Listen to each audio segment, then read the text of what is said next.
সকালে ঘুম থেকে উঠেই একটা খুশির আমেজ। আজকের কি যেন আছে? কি আছে? আজকের তো ১ তারিখ মানে জামাই ষষ্ঠী। জামাই ষষ্ঠী মানেই হচ্ছে জামাইদের ভুরিভোজ। আর সেই দিন শাশুড়িরা যেন ভীষণ ব্যস্ত থাকে। আর আমাদের কাজ কি? আমাদের কিন্তু ভুরিভোজ নয়। আমাদের কাজ হচ্ছে আমরা সেজেগুজে সুন্দর করে বাপের বাড়িতে যাওয়া। আমাদের এইটা নিয়ে ৩ বছর জামাই ষষ্ঠী। আমরা এই নিয়ে ৩ বছর যাচ্ছি। তো খুব খুশি, যেহেতু আমি প্রায়ই যাই, আমার কাজের সূত্রে তো আমাকে বারুইপুরে যেতেই হয়। আর একটা কথা, আমাদের বাড়ি হচ্ছে, শ্বশুর বাড়ি হচ্ছে শিয়ালদা, আর আমার বাপের বাড়ি হচ্ছে বারুইপুর।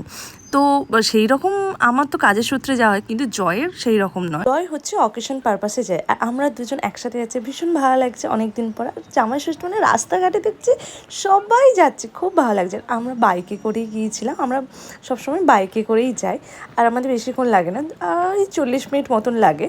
আর একটা কথা বলে থাকি যে আমাদের কিন্তু কোনো জামাই ষষ্ঠী বলে কিছু নেই, আমরা খ্রিশ্চান, কিন্তু আমাদের ভালো লাগে, যেহেতু আমরা পুরো একদম বাঙালিদের মধ্যে মাঝখানে থাকি। তো আমার মায়ের খুব শখ ছিল যে জামাই ষষ্ঠী করবে, আর আমার মা কিন্তু করেই থাকে। আর প্রত্যেকবারেই ভাবে যে একটা ভিডিও তোমাদের সাথে শেয়ার করবো, কিন্তু করে হয়ে ওঠে না। তো ফাইনালি আজকে করছি।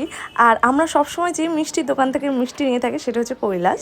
আর বাপরে বাপ, মিষ্টি দোকানে গিয়ে দেখি যে এত মিষ্টির দোকানে ভিড়, আমাদের তো অনেকক্ষণ ওখানে টাইম লেগে গেছে সবচেয়ে। তারপরে গিয়ে দেখছি নিয়ে চলে যাওয়া হয়েছে মিষ্টি, তারপর গিয়ে দেখছি মা তাও রান্না করছে, অনেক কিছু আইটেম রান্না করছে। তো মায়াকে গিয়ে দেখছি মা বসে গেছে, সকাল থেকে নাকি ভোর থেকে মা রান্না করতে শুরু করে দিয়েছে।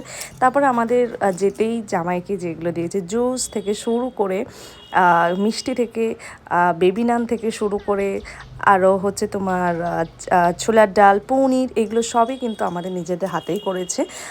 তো এইটা হচ্ছে প্রথমে আসতেই দিয়েছে। তো নেক্সট ভিডিওতে দেখাবো যে লাঞ্চে কী কী ছিল।